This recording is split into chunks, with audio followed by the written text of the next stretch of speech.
guys! This is Alea Jen and welcome back to my YouTube channel. So for today's video, may isa akong subscriber na nag-comment kung yung new na sahod daw kung magkano. Ayan. So, bagong bagong labas siya ng government dito, yung bagong sahod ng domestic helpers dito sa Hong Kong. So, yung dating 4,730 Hong Kong dollar, magiging 4,870. So, magiging na siya, 140 Hong Kong dollar yung dinagdag. So, parang equivalent nun is sobra mga 34,000 plus sa pera natin. Ayan, so yung food allowance from 1,196 Hong Kong dollar magiging 1,236. So, nag-add sila ng 40 Hong Kong dollar. So, big help na din yun. Pero sa mga katulad namin na share food is wala yun. Wala kaming dagdag. And nga pala guys, yung new sahod na to na 4,870 kasi may nagtatanong sa akin, valid to or sa mga bagong pipirma ng kontrata. Yung mga may employer na ngayon and halimbawa, kasi September 30 to nila nilabas. So, yung mga October ngayon na mga kontrata is 4,870 na yung sahod nila. Pero kami na mga nandito na is ganun pa din yung sahod namin. 4,730 pa din. Hindi pa rin yan tataas. Depende na lang sa amo mo kung may puso and bibigyan kanila ng increase na katulad ng sahod na yan. Pero karamihan guys wala. Kasi yung iba dito is 4,630 yung sahod pa din nila. Mas malaki pa yung sahod naming mga bago. Kasi sila, yung pinirmahan nilang kontrata noon is yung old contract for 630. So, tatapusin muna nila yung 2 years. Pag natapos nila yun and pipirma sila ng bagong kontrata, yung matatanggap na nila ng sahod, next is ito na, 4,870. So, every year kasi nagtataas ng sahod dito sa Hong Kong and ito yung nilalaban ng mga OFW or bosses na mga OFW, lalo yung mga Pilipino. Sanay na sanay silang ilaban yung karapatan. So, pinupush talaga nila na mag 5,000 and pinupush talaga nila na kung pwede sana mandatory na ibigay talaga yung food allowance and yung sahod taasan. Gusto nila talaga na ibigay na yung food allowance kasi kawawa tayong mga domestic helper dito na nag-share food. Kasi depende sa amo ngayon, yung batas nila is depende sa amo kung bibigyan kanila ng food allowance or share food. Pero pag gusto ng mga OFW is food allowance talaga lahat para nababudget ng kasi yung 1,236 Hong Kong dollar, malaking pera na yan guys. Sobra-sobra pa yan sa pagkain natin. Makakabili pa tayo ng mga shampoo, sabon. Pero kasi ngayon, alam ko, yung amo ko, i-compute ko yung binibili niya lang sa akin tinapay na tig 3.5 araw-araw. Hindi pa yan araw-araw. Minsan sa isang linggo, 3 beses lang yan siya bumili, 4. Kaya pag ako lumalabas, bumibili pa talaga ako ng bread loaf para yung madamihan, yung 10 piraso, para in case na hindi niya ako binili ng tinapay is meron akong makakain tinapay sa umagahan. Kasi yun na nga lang yung natin yung pantawid gutom natin. Kasi nakakagutom talaga, ang daming trabaho tapos walang pagkain. And then tanghalian guys, hindi sila kumakain ng kanin and ikaw nahihiya ka na magsaing kasi parang iniisip mo, lalo yung amo ko, dito lang siya sa loob ng bahay, hindi siya lumalabas pagka wala kasi siyang trabaho. Mahihiya kang magluto-luto dyan and maririnig niyang nag-on talaga yung yung lutuan. Mahihiya ka talaga na i-on yan, lalo't nandito siya. Sasabihin niya, nagluluto ka, ang aga pa magluto para sa punan, baka ganunin ka. Kaya ang ginagawa ko, kasi gusto ko nga kumain ng kanin din sa tanghalian, nagsasaing ako ng madami sa gabi and sinasama ko na yung pangtanghalian ko na pagkain. Ayan, so, kukumputin natin ngayon kung magkano nga ba yung inaano ng amo ko. Yung tinapay, 3.5 yon sa pera nila. So, sabihin na natin kahit isang buwan niya akong binibigyan nun, kahit hindi naman talaga. So, sabihin natin na 25 times 3.5. O, sabihin na natin 4. Nahiya pa sila. Ayan. Yung pinakamura na tong tinapay, guys. Ito na yung pinakamurang tinapay yung binibili niya. Nakakaya naman sa kanya. 8, 9, 10. So, 110 Hong Kong dollar sa isang buwan to. Yung Indomie is 11 siya sa dito, sa pera nila. So, sa isang buwan, isang beses lang ako nagpapabili niyan. Ayan, nakakahiya kasi sa kanya.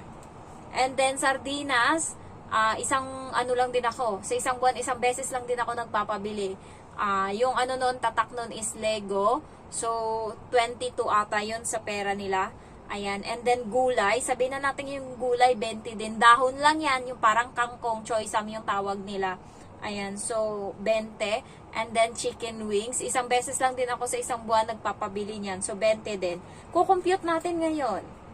3, 5, 9. So 193 Hong Kong dollar lang yung nagastos niya sa akin sa isang buwan. And then, sabihin na, sa bigas na lang. Doon na lang tayo babawi sa bigas. Kasi kumakain ako madaming bigas. So, siguro nakakaubos ako sa isang buwan, 5 kilo. So, 100 yon mahigit yung bigas nila dito. So, 293. Wala na. Sige, sabihin na lang natin yung 7 pesos, yung 7 Hong Kong dollar, sabon ko to. Ito yung sabon na ginagamit ko na hindi naman bumubula na sabon na mas mabango pa yung Surf. Ito yon. So, 300 Hong Kong dollar lang yung ginagastos niya sa akin sa isang buwan. Hiyang-hiya naman ako sa kanya, di ba? So, 300 times natin ngayon sa 7, 7, 14, 21, 2,100 sa pera natin.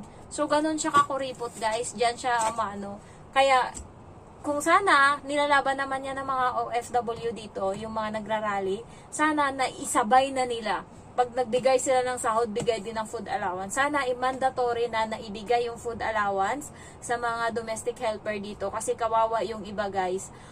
Buti pa nga ako, kahit papano may puso pa to. Yung sa kanila is tira-tira na talaga. Minsan, yung mga, halimbawa, kumain sila ngayon sa mesa.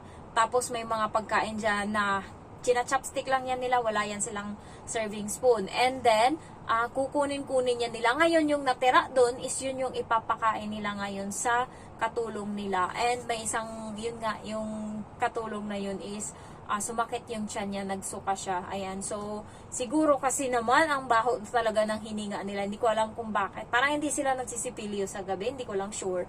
Ayan, tayo kasi umaga at saka gabi tayo nagsisipilyo, di ba? Yung iba, umaga, tanghali, gabi pa talaga yan.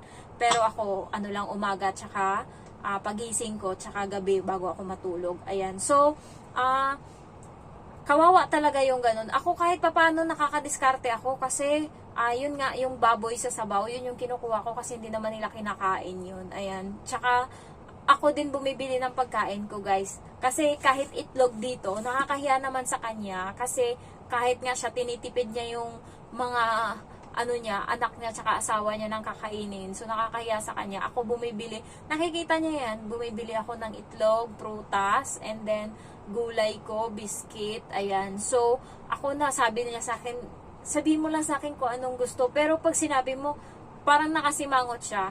Kapag magpapabili ka, parang nakasimangot siya. Kaya ako na lang, okay na ako. Kaya ko naman.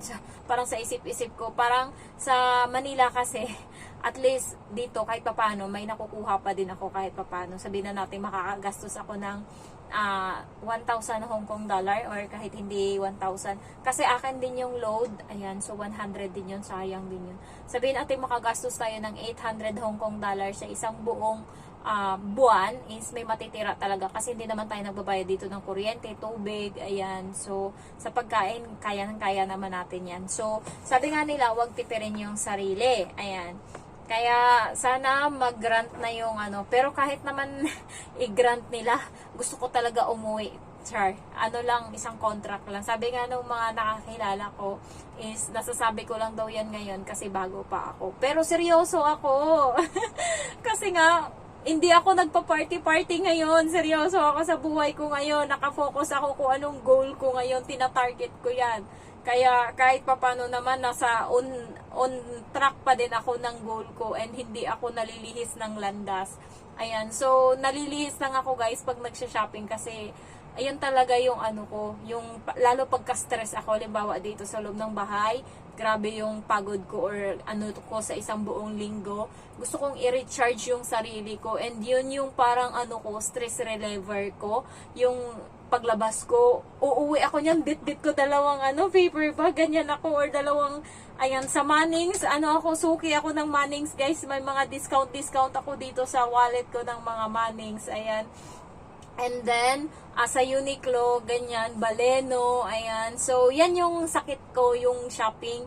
Kasi kahit nung sa Pinas ako, pag nai-stress ako, lalo pag walang customer, sasabihin ko yan sa kasama ko, CR lang ako. And then, iikutin ko yung buong mall, baka may sale dyan. And then, bit-bit ko lang parati yung cellphone ko kasi nandyan yung GCash. Ayan. And then, mapapabili. Babalik akong may dala. Parang doon, masaya na uli ako pag nakabili ako. So, yun yung sakit ko dito. Hanggang dito, sakit ko siya. Kaya iniiwasan ko kasi tinatarget kong puntahan yung Olympic na mall. And, siguro makakaubos ako dyan malala. Kaya hindi ko iniiwasan ko. Dito lang muna yung dalawang mall lang dito yung pinupuntahan ko parate. Yung Dragon Center, meron kasi silang Baleno dyan na brand. And then, Giordano, ayan. Tsaka yung parang mga sports, ayan, Puma, ganyan. So, nandyan. And then, sa kabila, yung sa V-Walk, doon nakakabili ako ng Uniqlo na damit. And yun lang naman yung ko na damit. Uniqlo, Baleno, Giordano, ayan. So, yun yung reward ko sa sarili ko. Pero pag pag napapagala ako, halimbawa kasama ko yung mga kaibigan ko, gusto nila mag-ukay-ukay, doon kami sa Central, nag-ukay-ukay kami doon. Ayan, so ayun lang guys, sana naliwanagan na kayo. Yung mga nagpirma na ng kontrata ng September, hindi kayo kasama doon, for 7:30 pa din kayo, pareho kayo namin. So yung mga nagpirma lang ngayon, na mga bago na kasi, so start October 2 ata. Ayan, so bago na yung contract nila, and ayun, naka 4,870 sila. Sana all. Ayan, so depende na lang talaga sa amo kung magbibigay sila sa'yo or hindi. Pero hindi yun mandatory or hindi yun kasi yung kontrata natin is for 7:30 pa rin, ganon. Pero yung mga viewers ko dyan ng mga bago, di congrats sa inyo. Sana all may 140 Hong Kong dollar na dagdag. So sa pera natin parang mga nasa 1,000 na din yun. Malaking bagay na yun guys. Ayan, so if you're new to my channel, don't forget to like, to comment, and then to subscribe. Thank you so much for watching. Bye-bye.